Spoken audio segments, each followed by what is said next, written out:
چند سالوں پرانی بات ہے، ایک فیملی میں کسی کو ہارٹ اٹیک ہوا.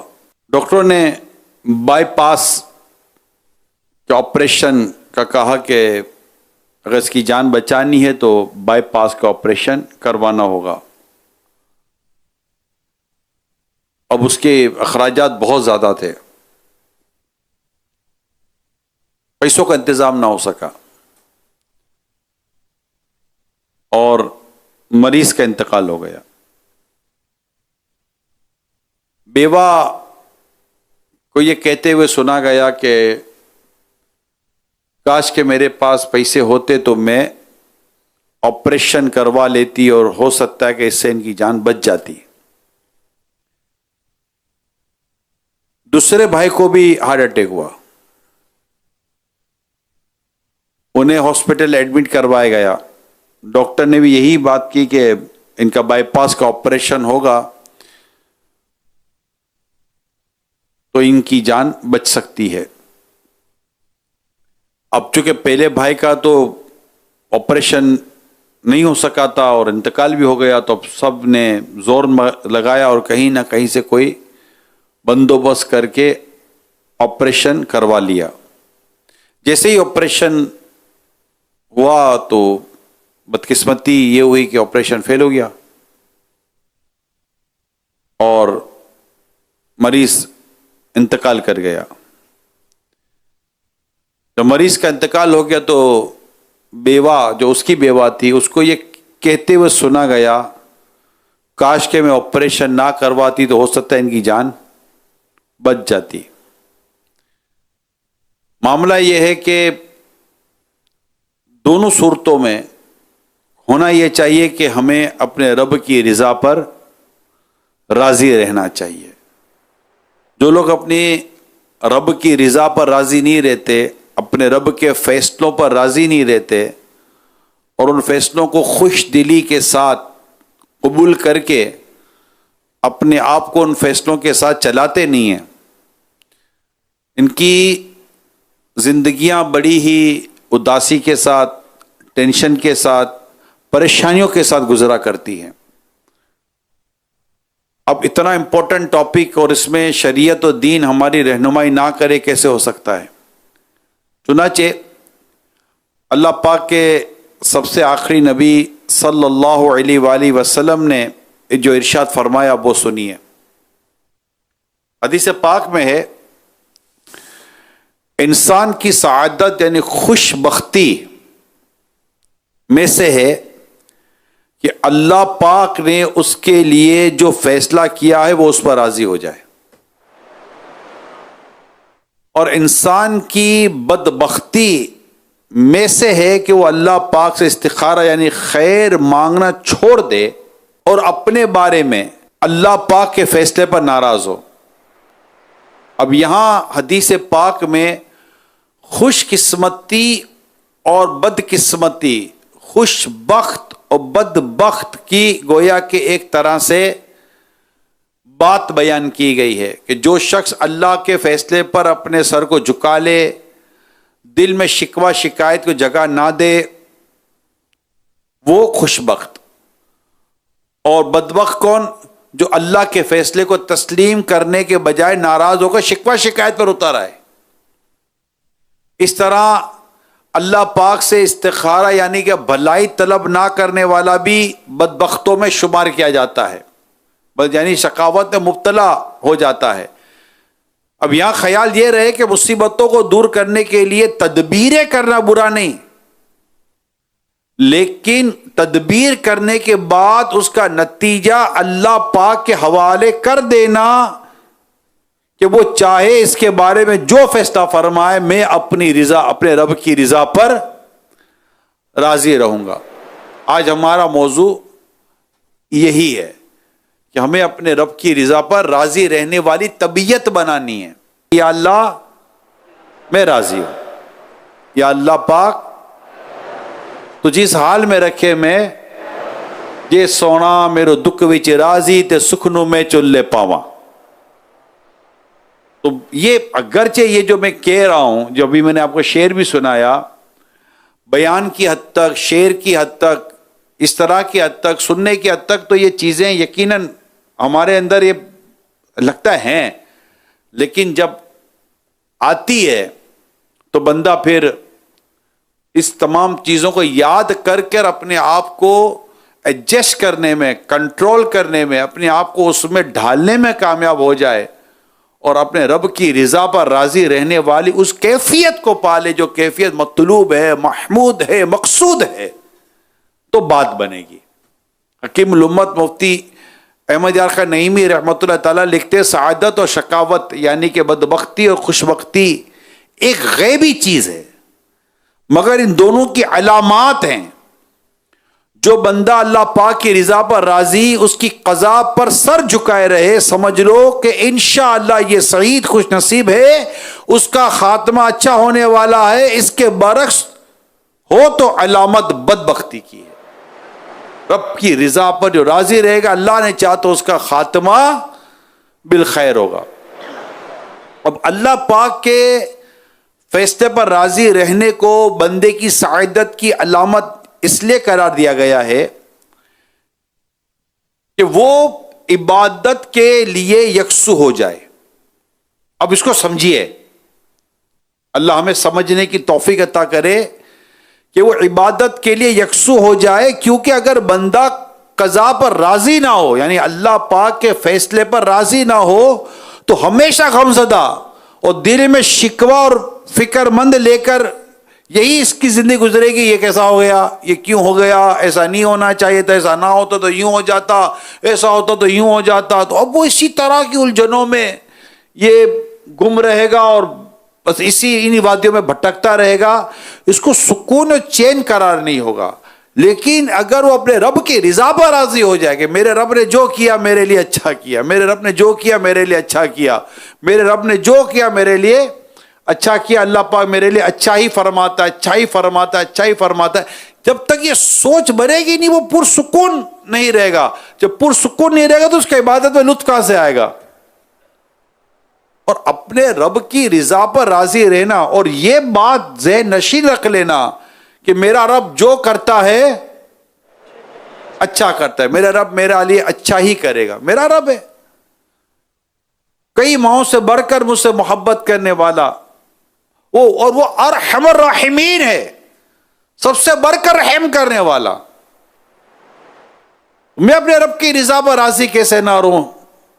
اب یہ بندہ زور دے، یہ ہمارے مفتی صاحب نے لکھا ہے، یہ کسبی ہے، یعنی کوشش کی جائے کہ ہم خود کو اس کیفیت میں ڈھالے، اور ڈھل جاتا ہے بندہ، اگر اللہ کی رحمت شامل حال رہے بندہ اس کیفیت میں ڈھل جاتا ہے۔ پھر جو بھی ہو بس یا اللہ تیرا شکر ہے، یا اللہ میں تیری رضا پر راضی ہوں، یا اللہ میں تیری رضا پر راضی ہوں، یا اللہ تو جو کرتا ہے بہتر کرتا ہے۔ ایک شخص کے یہاں قریب آدمی گاؤں، اس کے یہاں ایک کتا تھا،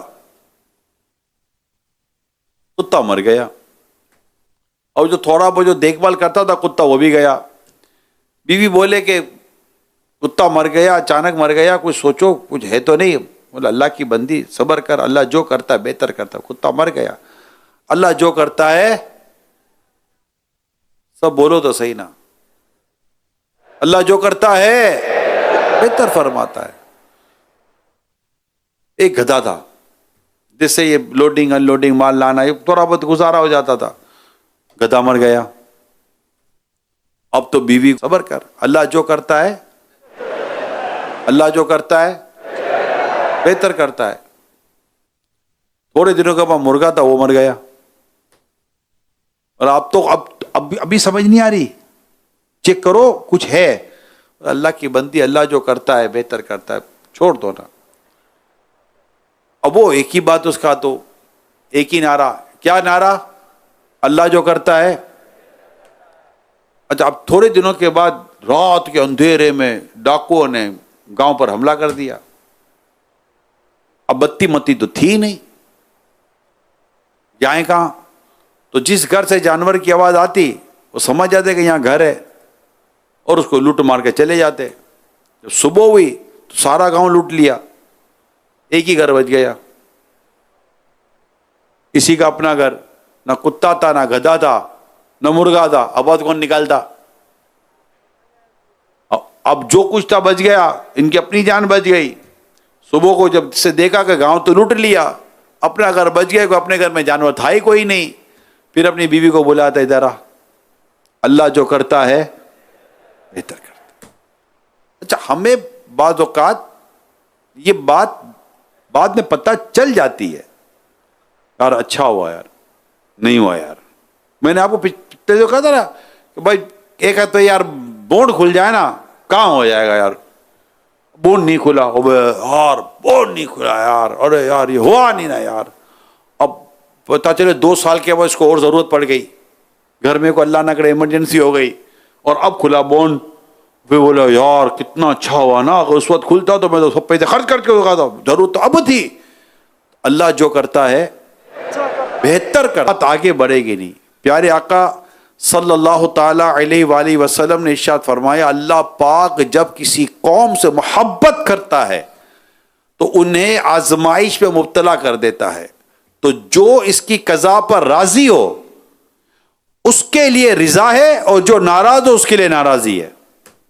ہمیں اپنے رب کی رضا پر راضی رہنے والی ہی سوچ پیدا کرنی ہے کہ میرا رب میرے لیے جو کرے گا اچھا کرے گا. قرآن کریم میں اس معاملے میں بڑی خوبصورت رہنمائی کی ہے. سورہ بقرہ کے اندر بڑی پیاری رہنمائی ہے. اللہ پاک فرماتا ہے وَعَسَىٰ أَن تَكْرَهُوا شَيْئًا وَهُوَ خَيْرٌ لَكُمْ وَعَسَىٰ أَن تُحِبُّوا شَيْئًا وَهُوَ شَرٌّ لَكُمْ. اور قریب ہے کوئی بات تمہیں بری لگے اور وہ تمہارے حق میں بہتر ہو، اور قریب ہے کوئی بات تمہیں پسند آئے اور وہ تمہارے حق میں بری ہو. اب جو قرآن میں پاک میں ارشاد بنا وہ دل کے کانوں سے مزید سنیے. آگے کیا فرمایا پتہ ہے؟ واللہ یعلم وانتم لا تعلمون. کیا خوبصورت بات ارشاد فرمائی. فرمایا اور اللہ جانتا ہے اور تم نہیں جانتے. بعض اوقات بندہ تاخیر ہو جاتی ہے، اوے یار لیٹ، ابھی تاخیر ہونا اچھا تھا، آگے لوٹ مار مچی ہوئی تھی، گھر سے نکلا گر گیا، پاؤں میں چوٹ لگ گئی، گھر میں بیٹھ گیا، اوے یار پتہ نہیں کیا ہو گیا، کچھ ہو گیا، کسی نے کچھ کروا دیا، کسی نے کچھ کروایا نہیں ہے، ماں کی دعا کام آ گئی، چھوٹی موٹی میں نکل گیا، ورنہ تو روڈ پہ ہونے والا تھا کچھ تیرے ساتھ.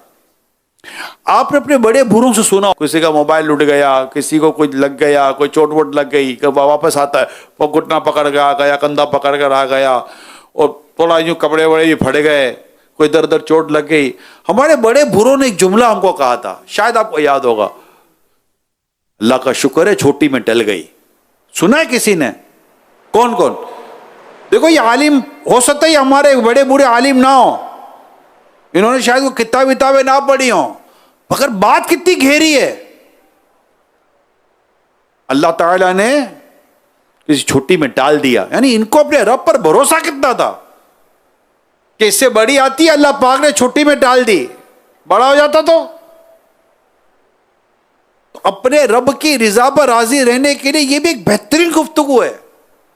یار کچھ اور ہو جاتا تو، ادھر لگا ادھر بھی لگتا تو، یہ ہوا وہ دور ہو جاتا تو، سر میں درد تھا پیٹ بھی خراب ہو جاتا تو اپنے رب کی رضا پر راضی رہنے کی اللہ پاک ہمیں توفیق عطا فرمائے. دنیا زندگی میں غم، پریشانی، دکھ، درد، آزمائشیں آتی ہیں، ارے ہم کیا ہیں یار، ہماری اوقات کیا ہے.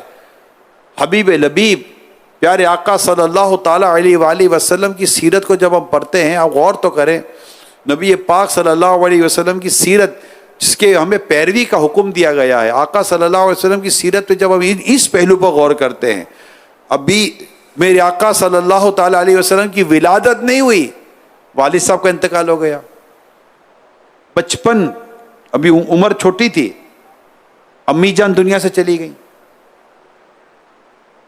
مشرکین مکہ کی سازشوں اور ان سے آنے والی تکلیفوں میں جو ایک رکاوٹ بننے والے ایک آپ کے چچا ابو طالب وہ گئے دنیا سے، اور آپ یہ سب غم اور پریشانی کے معاملات جو نبی پاک صلی اللہ تعالی علیہ وآلہ وسلم کو پیش آتے رہے، اور اسلام کی دعوت دینے میں قریبی رشتہ داروں نے آپ کے اوپر آوازیں کسی، پیارے آقا صلی اللہ علیہ وسلم پر، بغض و کینے سے بھری ہوئی عورت کا آپ کے راہ میں کانٹے بچھانا، کفار مکہ کی نازیبا حرکتیں، داخل اسلام ہونے والے سعادت مندوں پر جسمانی تشدد، سفر طائف میں اوباشوں کا پیارے آقا صلی اللہ علیہ وسلم کو پتھر مارنا، سنگ باری کرنا، میرے آقا کا زخمی ہو جانا، شعب ابی طالب میں 3 سال تک میرے آقا کا سوشل بائیکاٹ ہونا، یہ ساری تکالیف میرے آقا صلی اللہ علیہ وسلم کو پیش آتی رہی، جس کا میں آپ کو ذکر کر رہا ہوں۔ آپ صلی اللہ علیہ وسلم کو شہید کرنے کی سازشیں کرنا، پیارے آقا صلی اللہ تعالی علیہ وسلم کو آپ کی بیٹیوں کے تعلق سے تکلیفیں پہنچانا، اس کی پوری تفصیلات ہے۔ میں تو چھوٹی میں سمجھے کہ ایک ایک جملہ کہہ کے میں آگے بڑھتا چلا جا رہا ہوں۔ اتنا ستایا کہ میرے آقا صلی اللہ تعالی علیہ وآلہ وسلم کو مسلح ختم نہ کیا تھا۔ احد میں میرے آقا صلی اللہ علیہ وسلم کا چہرہ مبارک زخمی ہوا، کیسے کیسے صدمے، کیسی کیسی آزمائشیں میرے آقا صلی اللہ علیہ وسلم کو پیش آئیں۔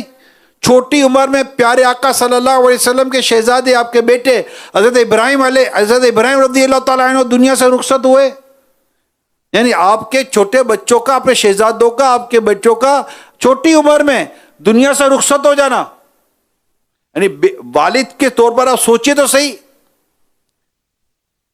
بیٹیوں کے تعلق سے آپ کو تکلیف دینا ذرا سوچئے تو صحیح۔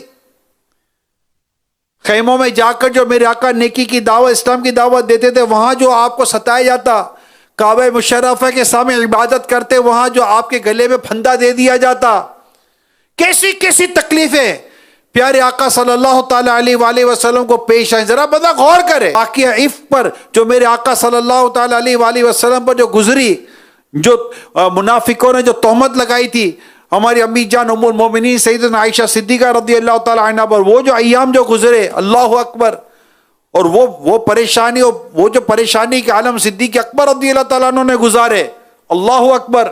یعنی بندہ غور تو کرے، سرکار صلی اللہ علیہ وسلم کی آزمائشوں کرام علیہ رضوان کا بیان کروں، اولیاء کرام کا بیان کروں، غور تو کرے، مگر یہ کیا تھے؟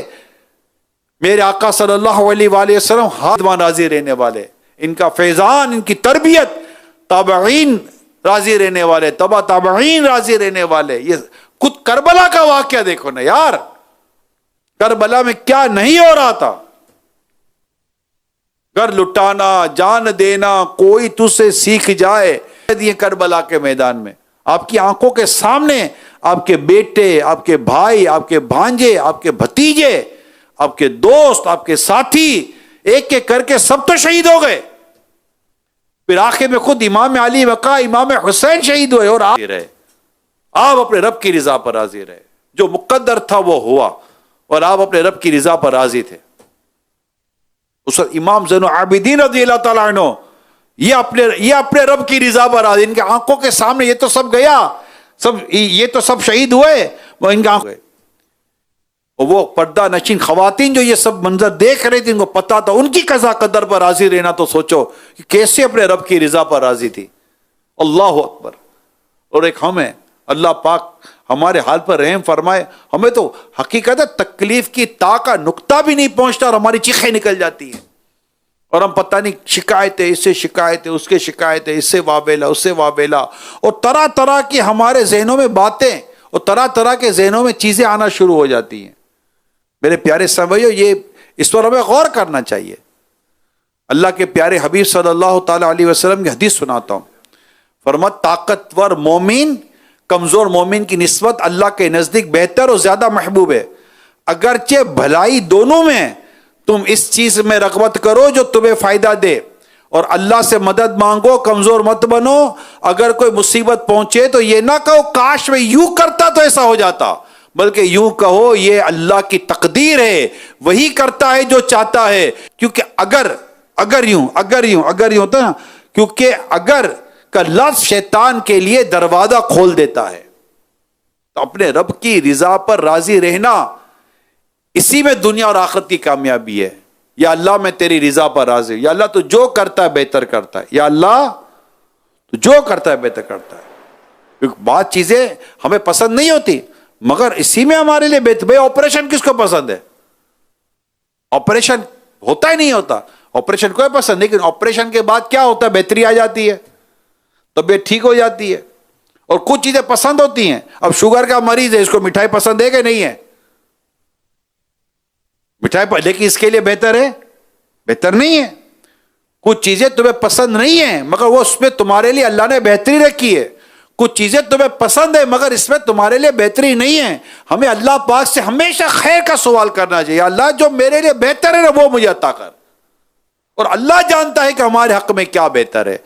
رمضان کا مہینہ ہے، دعاؤں کا مہینہ ہے، قبولیت کا مہینہ ہے. ہم دعائیں کرتے ہیں اور ہمیں لگتا ہے کہ میں نے مانگا مجھے ملا کیوں نہیں. ارے اللہ کے بندے، تجھے وہی ملے جو تیرے حق میں بہتر ہے. یہ دعا کر، یہ دعا کر. کوئی غریب ہوتا ہے بولتا امیر ہو جاؤں، نہیں امیر ہو رہا ہوتا. یہ حدیث یاد کر لیں آپ. اللہ پاک بعض کو امیر رکھتا ہے، غریب نہیں کرتا، کیونکہ وہ اگر غریب کر دے تو اس کے ایمان ضائع ہونے کا ڈر ہے. اللہ پاک بعض کو غریب رکھتا ہے، امیر نہیں کرتا، کہ اگر وہ امیر ہو جائے تو اس کے ایمان ضائع ہونے کا ڈر ہے. بعض کو اللہ پاک، بعض بیمار ہوتے ہیں، اللہ پاک انہیں صحت نہیں دیتا، اگر اللہ انہیں صحت دے دے تو ان کے ایمان ضائع ہونے کا ڈر ہے. اور بعض کو صحت ہوتی ہے، انہیں بیماری نہیں آتی، انہیں صحت مند رکھا جاتا ہے کہ اگر بیماری آئے گی تو اس کے ایمان ضائع ہونے کا ڈر ہے. اللہ پاک ان چیزوں کے ذریعے ہمارے ایمان کی حفاظت فرماتا ہے. ہمیں ہمارے رب کی رضا پر راضی رہنا چاہیے. بس ایک ہی جملہ ہے. اللہ پاک آج اس 6 رمضان کو جو ہم بیان کر رہے ہیں، بیان میں کر رہا ہوں، آپ سن رہے ہیں، اللہ پاک کرے اپنے کرم سے اللہ پاک ہمارے دل پر، ہمارے ظاہر پر، ہمارے باطن پر ایسی نظر کر دے کہ ہمیں اللہ پاک اس مقام اور مرتبے کو اللہ پاک ہمیں عطا کر دے گا. ہم اس کی رضا پر راضی رہیں، اس کی قضا پر راضی رہیں، اس نے جو ہمارے حق میں فرمایا اس پر راضی رہیں. اس پہ زندگی پرسکون گزرتی ہے میرے پیارے اسلام بھائیوں. ورنہ شکوے شکایتیں کر کر کے حاصل کیا ہوگا؟ کیا شکوے کر کے چیز ختم ہو جاتی ہے؟ نہیں. بے صبری کر کے چیز ختم ہو جاتی ہے؟ نہیں. الٹا ثواب ہاتھ سے چلا جائے تو اور ہم اتنی بڑی نعمت سے محروم ہو جاتے ہیں. حضرت عبداللہ بن مسعود رضی اللہ تعالی عنہ نے ارشاد فرمایا، میں کسی انگارے کو زبان سے چاٹوں، کسی انگارے کو زبان سے چاٹوں اور وہ جلا دے، جو جلا دے، اور باقی رہنے دے، جو باقی رہنے دے، یہ میرے نزدیک اس سے زیادہ پسند ہے کہ جو کام ہو چکا اس کے بارے میں کہوں کاش نہ ہوتا، یا نہ ہوتا، یا نہ ہونے والے کام کے بارے میں کہوں کاش ہو جاتا.